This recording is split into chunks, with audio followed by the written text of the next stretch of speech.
Well, what I'm doing here is spreading some hay in the outdoor run because for the past few days it's been raining constantly. We've been getting a lot of heavy showers and the water has been not necessarily pooling, but it's been so damp in the outdoor run. And because the grape trellis is up at the top, as you can see right there, the sunshine, well, there hasn't been any sunshine for the past few days, but the sun is not able to come in the way it used to come in before I rerouted the grapevines at the top of the outdoor chicken run. Now, I always have extra supplies on hand in situations like this. That way I don't have to run out to the store to get supplies when something happens or when I need to make adjustments.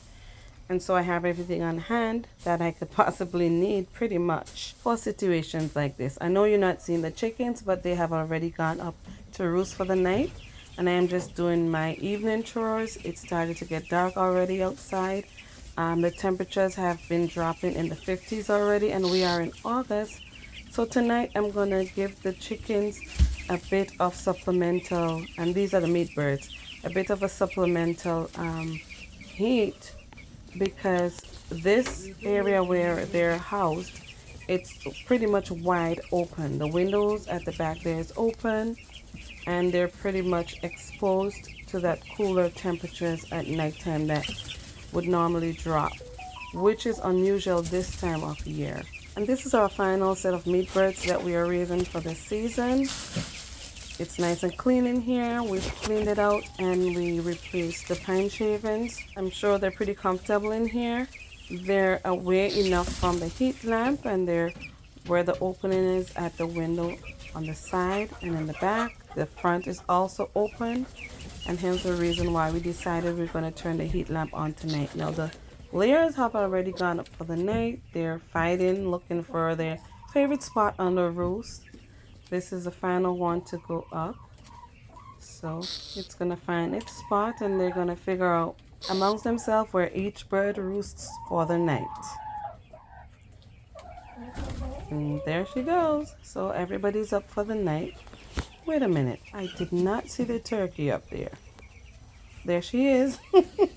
She's actually in the nest box for some reason. I'm going to have hubby grab her and put her in the coop. She's probably broody. So she's sitting in the nest box for some reason. She laid an egg today, I believe. I seen it earlier. But for some reason, she went right back in the nest box.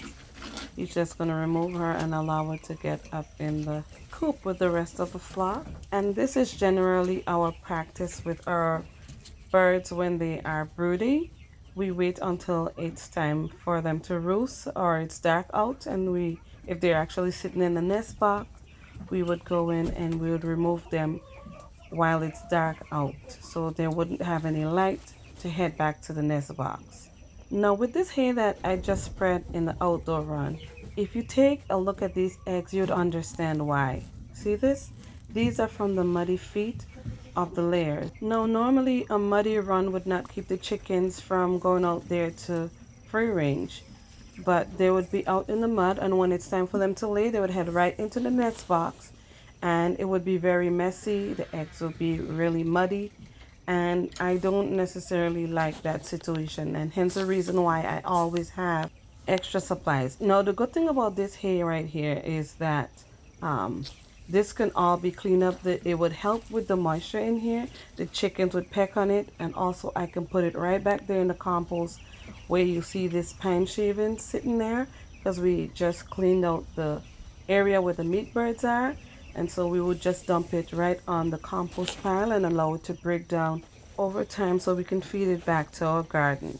Now I only have to place the hay in the outdoor run because the indoor run is secured.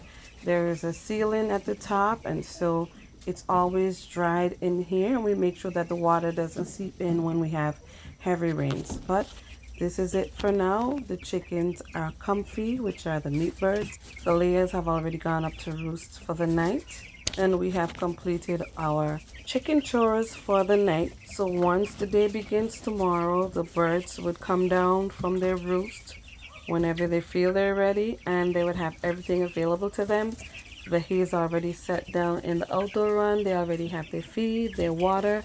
They have access to all of that, and it's free range for the day. So this is all for now. These are the methods we generally use when raising our chickens and adjustments we make when situations may arise. As always, thank you for watching, and I'll see you on the next upload.